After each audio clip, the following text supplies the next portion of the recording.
Right then, let's analyse that one. Manchester United have drawn 2-2 away at Everton, Goodison Park. It's a final Manchester United visit.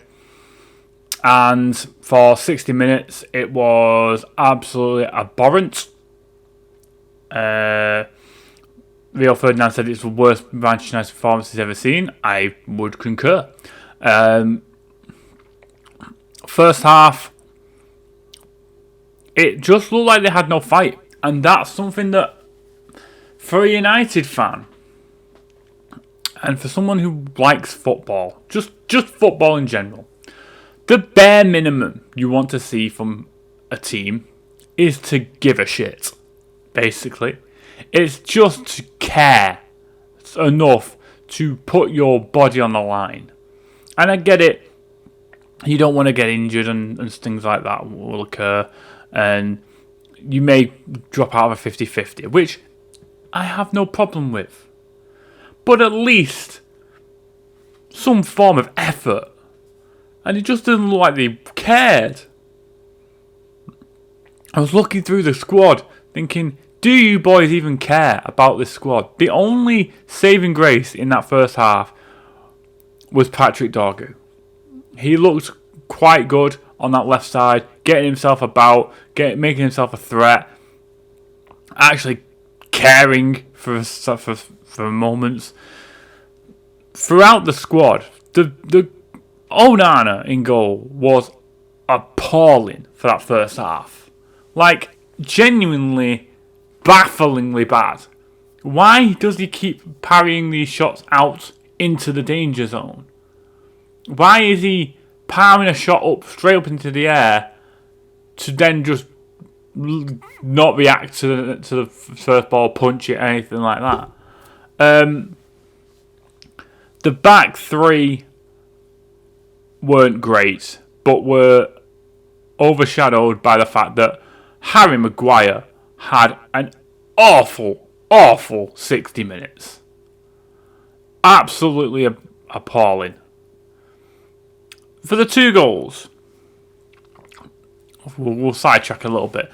For the two goals, the heading up in the air bollocks that was happening, where it's just going up and up and up and up, and then suddenly it drops to Beto's feet, who puts it in the back of the net. Why isn't Onana coming to claim something in that, in some way, shape or form? He can punch it or something, get rid of it.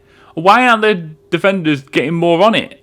It's just baffling to me how that was allowed to occur. And then the second, the fact that Harry Maguire has not one, not two, but three mistakes in the space of about 10 seconds to cause that goal to happen is a testament to how shit he is. He firstly stops, like, running completely, and the ball just runs straight past him. Why is he not going back to his goal? So then he has to track back. And obviously the Lick's gone to cover. He's tracking back to cover the inside. When the ball comes across to him, he's taken out by the easiest of side touches. It completely takes him out of the game. If the player had then scored, I think it was Harrison, if they then scored, you'd have been thinking, what was Maguire doing? But he was saved. And it was palmed straight up into the air by Onana, which isn't excused in this moment. That's crap goalkeeping. Why are you palming it up into the air? It's ridiculous. To then, Maguire's underneath the ball. He could literally just go, bosh, out, corner. But no, he stands there whilst Decore comes in from nowhere and goes, I'll have some of this. Boom. Into the net for 2-0. Harry Maguire is the worst Manchester United defender I have ever seen. Quote me on that. And we'll comment a worst defender. Because he was ridiculous today. And then the second half occurs, and there's not much difference. To which we have the substitution that changed the game. Casemiro off for Garnacho, bringing Garnacho into one of the 10s, and Fernandes back into midfield, who then decides, I'm going to run this show. Now, Fernandes wasn't great for the first half, or the beginning of the second, but once he dropped into the midfield with Ugarte, it was obviously apparent in the first half and the beginning of the second half that he wanted to be there anyway. So now when he was put there, play was dictated. There was a player further forward in Garnacho who was willing to run at players, and things started to happen. Now, the free kick is very clever. Because he, instead of whipping it near post, he goes for the far post. Xerxes ducks, it wrong foots Pickford. Good finish. Fantastic. Great stuff. And then the corner that we get for the second, it was a relatively decent corner. It comes out to Ugarte, who, by and large, isn't a forward player in the slightest. He's much more of a defensive-minded player. But he hits it with some precision, and it's fantastically hit. So they're 2 positive points. And then they kind of go look to win the game, and kind of don't. And then it's a bit of like a, will they, won't they? I thought there was a chance, possibly, that they actually gave a damn. We had Chuba on for once. He got 20 minutes. He didn't really do anything, but he's had more chance to kind of bed himself into the team. I'm hoping that he gets more time against Ipswich, possibly a start. We never know. We'll know. And then the penalty at the end of the game. So there's a moment before it happens. I think it's in the second half, where someone gets brought down via a shirt pull. I think it's Maguire, if I'm honest. I can't remember off the top of my head. But there's a moment in the first half where, in the second half, where someone gets brought down for a shirt pull, and it's a pretty decent shirt pull, and it's not given, and the commentators say it's not a penalty, which fair enough, we'll have that. So then the one that does get given is, it's De Ligt or Maguire, but I think they both had a pull of his shirt, and Young throws himself to the floor, like really badly throws himself to the floor. If he just fell, I think he gets the penalty, which they did originally get the penalty. It was overturned, but I think he gets the penalty, and I think it sticks. I think it's the dramaticness of the fall, coupled with the lightness of the pulling of the shirt, because it's literally one pull from a slight pull from De Ligt, a slight pull from Maguire, and all hell ensues.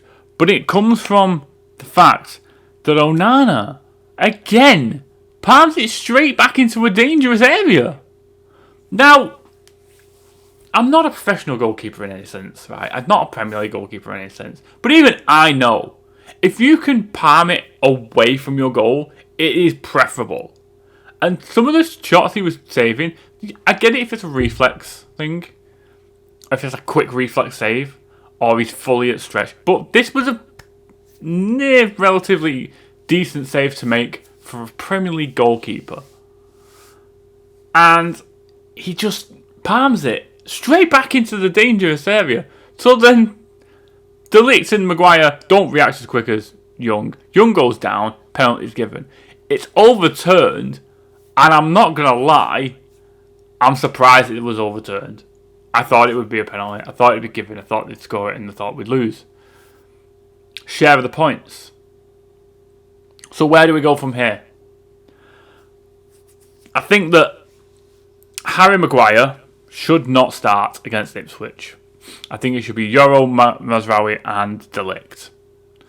I think that Dorgu, the only player that Amorim has signed, was the best player on the pitch. I know Fernandes got man of the match, and he did dictate play from the moment he went back into midfield. But for me, it was Dorgu who was the best player for United. I don't know if you'd give him full man of the match, but for me, he was the best player on the pitch for the full 90 minutes. I think that Dalot has the delivery ability of Yodel. He is crap. I think that Xerxes, despite having the touch of Dimitar Berbatov, has the finish of the reverse of Dimitar Berbatov, I guess, because Berbatov can put a ball in the net and Xerxes can't even get a shot on. And Rasmus Højlund might as well not be there. So I would be looking at possibly, and I don't know what, I don't think this will happen, but I would look at possibly playing Chuba Obi from the start against Ipswich, because what have you got to lose? You're gaining nothing from Højlund. He's not scored in 17 games or 16 games. Xerxes got 3, I think, this season in the league. What do you lose? And you know what you gain? A kid that's going to have no fear against a team that are below us. And there's not many. But I think it's worth a shot. What do you guys think? It's gone from the ridiculous to the point of which it became numb and I didn't care, to the point where now I'm fuming with this side. This is the worst Premier League Manchester United side there has ever been. 100%. This is possibly the worst Manchester United side of all time. And there was a side that went down in the 70s, I believe. But that had some talent in it. I just don't see enough from this side.